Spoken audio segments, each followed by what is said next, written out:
Good afternoon সবাইকে। আজকের lunch menu তোমাদের সঙ্গে শেয়ার করতে চলে এলাম। আজকে কিন্তু খুব সিম্পল এবং ছোট্ট মেনু।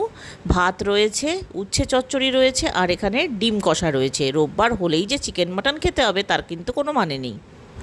বিকেলে বেরিয়েছিলাম ঝিনুককে নিয়ে একটু কাজে, চন্দননগরের মধ্যেই, কিন্তু স্পেশাল দিনে স্পেশাল ভিড় রাস্তাঘাটে। তো দাঁড়িয়ে আছি আমাদের বড় বাজারের এখানে একটা মোমোর দোকানে, কিন্তু সেই মোমোর দোকানের পাশে এখানে দেখছি একটা নতুন ধোসার দোকান হয়েছে। যাই হোক, এখান থেকে টেস্ট করা হয়নি। ঝিনুক বলেছিল মোমো খাবে, কিন্তু মোমোর দোকানে যা অর্ডার বা যা ভিড়, তাতে করে আমাদের হয়তো মোমো খাওয়া হবে না। তো মোমোর বদলে এখন চলে এসেছি মোমোর দোকানের ঠিক পাশেই এই রেস্টুরেন্টটা রেড চিলি। চন্দননগরের মধ্যেই আছি, অথচ চন্দননগরের এই রেস্টুরেন্টটায় আমার কোনোদিনও আসাও হয়নি, ভিডিও করে তোমাদের সঙ্গে শেয়ার করাও হয়নি। যাই হোক, আজকে মোমোর দোকানে ভিড় থাকার দরুনই এখানে ঢুকে পড়েছি মা আর মেয়ে মিলে। এবার সৌভিক তো জানোই কিছুই ট্রাই করতে চায় না নতুন জিনিস।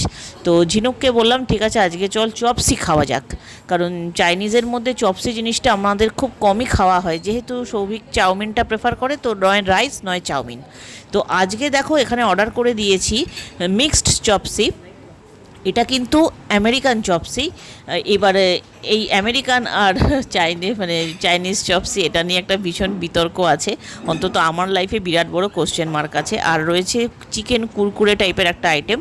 তো এটা আমাদের একটাতেই দুজনের ভালো মতো হয়ে যাবে। ইনফ্যাক্ট ঝিনুকের এতটা লাগবেও না, এখান থেকে হয়তো আবার একটু প্যাকও হবে, কারণ পরিমাণ কিন্তু এরা খুব ভালোই দিয়েছে।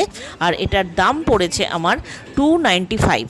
295-এ কিন্তু একটা বিশাল বড় আকারের জাম্বো সাইজের একটা এগ পোচও রয়েছে। তো যাই হোক, চলো এখান থেকে ডিনারটা সারি, আর সৌভিকেরটা প্যাক হবে অবশ্যই।